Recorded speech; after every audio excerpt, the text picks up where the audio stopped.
Morning प्यारे बच्चों। श्री गणेश्वर विद्यालय द्वारा संचालित ऑनलाइन क्लासेस में आपका हार्दिक स्वागत है।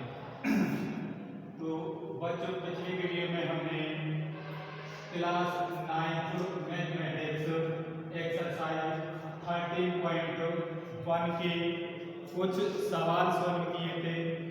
शेष 2 सवाल रह गए थे, वो सवाल आज हम सॉल्व करेंगे। ये वाली जो एक्सरसाइज है वो आपकी कंप्लीट हो जाएगी। तो यहाँ पे सबसे पहले हम इस एक्सरसाइज का क्वेश्चन नंबर आपका है 6वें नंबर का क्वेश्चन है, सॉरी 8वें नंबर का क्वेश्चन यहाँ पे लिखा हुआ है।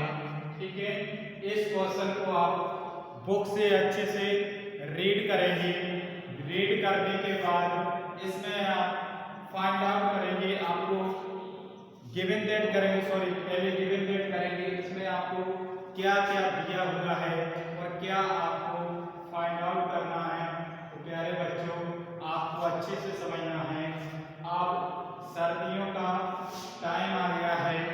आज 15/12/2020 है और अभी तक तो ऐसा लग रहा था कि इस बार सर्दियां पड़ेंगी नहीं, लेकिन आज के दिन को देखकर ऐसा लग रहा है कि अब जो सर्दियां हैं वो बहुत तेज पड़ने वाली हैं। इसलिए आप अपने घर में रहें, गरम गरम कपड़े पहनें, गरम गरम खाएं और रजाई में छुपे रहें और साथ ही अच्छे से आप अध्ययन भी करते रहें। ठीक है, इन सारी चीजों का आपको ध्यान रखना है। तो यहाँ पे क्वेश्चन नंबर 8 जो है वो आपके सामने लिखा हुआ है साइड। एक साइड आपको 2 क्यूबिट दिए हैं, 2 क्यूबिट दिए हैं। एक की जो सॉलिड क्यूब है, सॉलिड क्यूब जो है उसकी मेजरमेंट आपको उसकी साइड दी है 12 सेंटीमीटर। ठीक है, तो सबसे पहले हम सॉलिड क्यूब वॉल्यूम निकालेंगे। सॉलिड क्यूब का वॉल्यूम जो होता है वो साइड की पावर 3 होता है। तो यहाँ पे हम 12 × 12 इसका 3 बार जब मल्टीप्लाई करेंगे तो आपका आएगा 1728 स्क्वायर, सॉरी क्यूब सेंटीमीटर, क्योंकि वॉल्यूम जो निकलता है वो क्यूब सेंटीमीटर में या क्यूब मीटर में निकलता है। तो यहाँ पे हम जो यूनिट है वो आपको याद रखना है कि जिसमें हम कौन सी यूनिट यूज करते हैं, लेंथ, ब्रेथ, हाइट। इसमें सिंपल आपका सेंटीमीटर, मीटर या फिर किलोमीटर यूज करेंगे। और अगर आपका एरिया निकाल रहे हैं, किसी भी चीज का एरिया निकाल रहे हैं, तो उसमें स्क्वायर सेंटीमीटर, स्क्वायर मीटर और स्क्वायर किलोमीटर आता है। तो यहाँ पे हम वॉल्यूम निकालना है, इसलिए क्यूब सेंटीमीटर लिखेंगे। अब आपको न्यू क्यूब साइड निकालना है। तो इस जो सॉलिड आपका क्यूब है उस सॉलिड क्यूब को उसमें बोला है 8 क्यूब इक्वल वॉल्यूम, मतलब 8 क्यूब के वॉल्यूम के बराबर है। सॉलिड जो है वो आपका 8 क्यूब के वॉल्यूम के बराबर है। तो इसमें हम 8 से क्या करेंगे, 8 से इसको डिवाइड करेंगे और जब आप इसको इससे डिवाइड करेंगे तो आपको एक न्यू क्यूब की साइड प्राप्त होगी। तो इसमें आप 8 से डिवाइड कर देंगे और जब आप इसको 8 से डिवाइड करेंगे तो साइड की पावर 3 बराबर आपका 216 आएगा। 216 आपको यहाँ पे क्यूब पढ़ना है, क्यूब पढ़ रहे हैं। तो यहाँ पे अब किस संख्या का 3 बार हम मल्टीप्लाई करें, किस संख्या का 3 बार मल्टीप्लाई करें कि यहाँ पर 216 आ जाए। तो यहाँ पे 6 × 6 × 6, अब इसका इसमें 3 बार इसका मल्टीप्लाई करेंगे तो आपका ये आ जाएगा, यहाँ पे क्यू से की कट जाएगा। तो इसकी जो साइड आएगी वो आपकी 6 सेंटीमीटर आ जाएगी। तो इस प्रकार नया क्यूब जो है उसकी साइड हमने निकाल ली है 6 सेंटीमीटर और आपका सॉलिड क्यूब जो दिया हुआ था उसकी साइड आपको दी थी 12 सेंटीमीटर। अब दोनों की तो एक आंसर तो आपका ये हो जाएगा, इसमें आपको न्यू क्यू की साइड निकालना थी, तो नया जो क्यू है उसकी साइड हमने ये निकाली। अब दोनों के सरफेस एरिया का रेशियो निकालना था, तो दोनों के सरफेस एरिया का रेशियो निकालना था, तो इसका फॉर्मूला होता है 6a surface area of old Q या सॉलिड क्यू और surface area of new Q. तो यहाँ पे पुराने वाले का और नए वाले का रेशियो निकालना है, तो 6a² बटे में 6a²। यहाँ पे देख रहे होंगे आप, यहाँ पे हमने कैपिटल लिख दिया और यहाँ पे स्मॉल लिख दिया, क्योंकि इसकी साइड कुछ और है और इसकी साइड कुछ और है। तो 6 से 6 आपका कट जाएगा और 6 2 जा 12, 6 2 जा 12, तो आपका 4 आ जाएगा, 4/1, 4 रेशियो 1 हो जाएगा। प्यारे बच्चों, ये जो क्वेश्चन है वो आपको अच्छे से समझ में आ गया होगा। आप इसी एक्सरसाइज का क्वेश्चन नंबर 9 यानी लास्ट वाला 90 नंबर का जो क्वेश्चन है, 90 नंबर का क्वेश्चन हम लेंगे। 90 नंबर का क्वेश्चन आपका कहता है कि इसमें एक रिवर है, उसकी जो फ्लो है, धारा है, और उसकी रिवर की फ्लो धारा लेंथ, तो इसमें हाइट जो दी है वो इतनी गहराई दी हुई है, ब्रिज चौड़ाई दी है 40 सेंटीमीटर, और आपको एक चीज और दी है, लेंथ जो लंबाई बराबर 2 किलोमीटर। अब ये चीज आपको यहाँ पे 2 किलोमीटर प्रति आवर, ये उसकी स्पीड दी हुई है, ये उसकी स्पीड दी है कि इस स्पीड से पानी जो है वो नदी में फ्लो हो रहा है।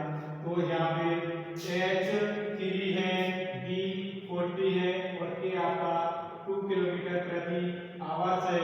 तो यहाँ पे किलोमीटर, ये दोनों चीजें हैं वो आपकी मीटर में दी हुई हैं और ये जो है वो आपकी किलोमीटर में है। तो इसको भी हमें मीटर में चेंज करना पड़ेगा, क्योंकि कोई भी चीज का वॉल्यूम हो, एरिया हो, उसको आपको एक यूनिट में सही राशियां होना चाहिए। तो तीनों का, इसलिए इसको हमें मीटर में चेंज करना पड़ा है।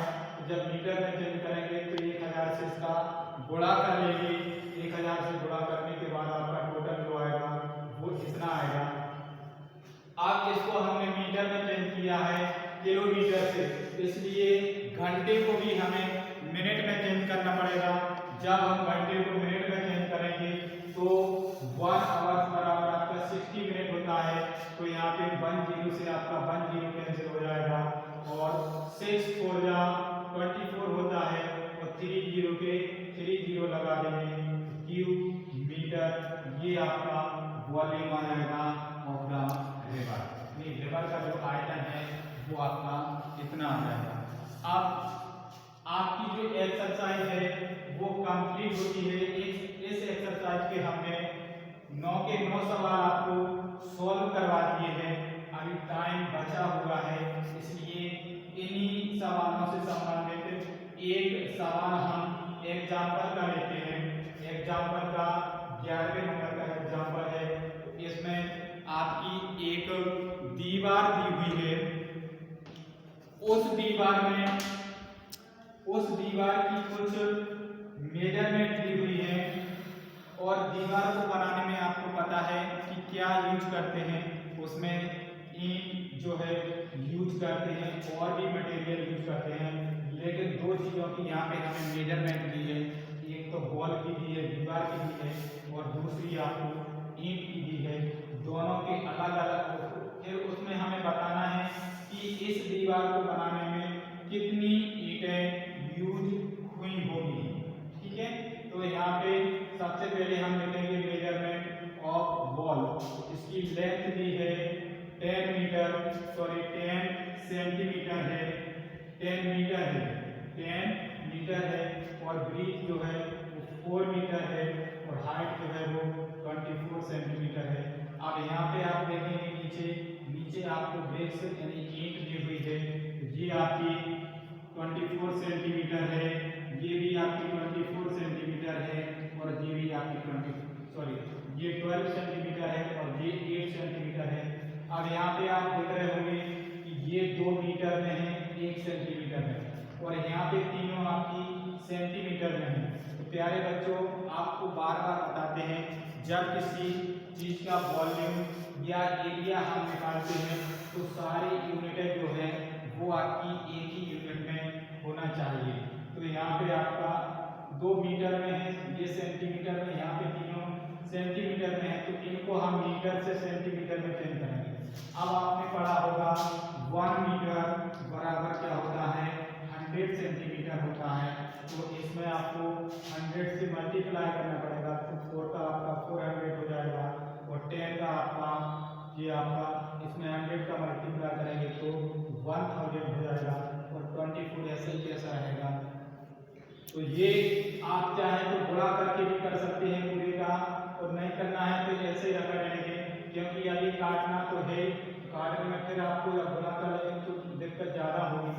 जैसे टुकड़े आपके यहाँ रखे हैं सेम वैसे की वैसे रखे रहेंगे। अब हम लेते हैं ईंट का, तो मेजरमेंट ऑफ ब्रिक्स, लेंथ आपकी 24 सेंटीमीटर और ब्रीथ आपकी 12 सेंटीमीटर, और आपकी जो हाइट है वो आपकी 8 सेंटीमीटर है। अब इन तीनों का हम मल्टीप्लाई करेंगे, जब इन तीनों का हम मल्टीप्लाई करेंगे तो वॉल्यूम होगा bricks, length into breadth into height, तीनों का मल्टीप्लाई करेंगे तो ये आ जाएगा।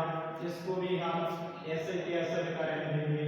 अब हमें बताना है कि इस दीवार को बनाने में कितनी ईंटें प्रयोग हुई होगी, use of BRICS in the wall. तो इस वॉल को, दीवार को बनाने में कितनी ईंटें प्रयोग हुई होगी।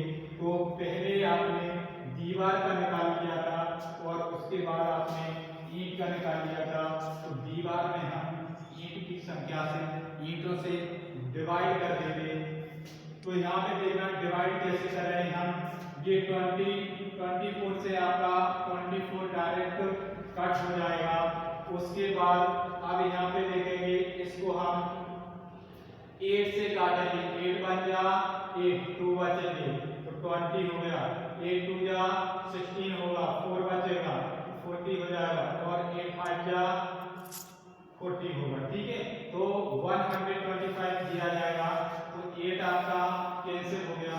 उसके बाद आपका ये 12 बचा है, तो इसको 2 से डिवाइड कर लो, 200 2 जा 400 होगा, और 6 2 जा 12 होगा, फिर 100 2 जा 200 होगा, और 3 2 जा आपका 6 होगा। अब आपका ऊपर क्या बचा है, 125 इंटू 100, इन दोनों का मल्टीप्लाई करेंगे तो आपका ये आएगा, और इसको 3 से डिवाइड करना है। 3 से डिवाइड करने के बाद आपका ये आंसर आएगा, फाइनल आंसर जो रहेगा वो इतना रहेगा। ठीक है, तो ये हमने ब्रिक्स, नंबर ऑफ ब्रिक्स निकाली, ईंटों की संख्या निकाली। अब आपने देखा होगा कहीं कहीं पर हम ईंट जो है वो दशमलव में नहीं निकालते हैं, लेकिन अगर आप ये भी लगा लेंगे तो भी आपका सही है। जैसे आपने देखा होगा कभी दीवार में टूटी फूटी ईंटें भी लगाना पड़ती हैं, है ना, कहीं पे थोड़ी ज़्यादा जगह हो जाती है तो वहाँ पे हमें ईंट को फोड़ के भी लगाना पड़ता है। तो इसी प्रकार से दशमलव में निकला है, इसका मतलब है कि उस दीवार में कहीं ना कहीं आपकी टूटी हुई ईंट लगी है। अगर आपको पूर्ण संख्या में निकालना है तो इसको हम हटा देंगे और इसमें आप एक जोड़ देंगे, तो आपका क्लियर आंसर जो बनेगा वो ये बनेगा। प्यारे बच्चों, आप लोगों से आशा करते हैं कि ये सारे क्वेश्चन आपको अच्छे से समझ में आ गए होंगे। आप लोग अच्छे से अपने नोट्स बनाते रहें, अध्ययन करते रहें।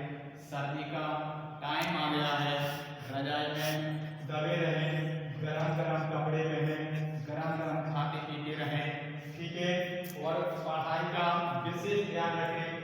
ऐसा नहीं है कि रजाई में गरम होते होते आप उसी में छुप के सो जाए। तो सारी चीज़ों को आपको याद रखना है, इसलिए पढ़ाई भी जरूरी है और अपनी सेफ्टी करना भी बहुत जरूरी है।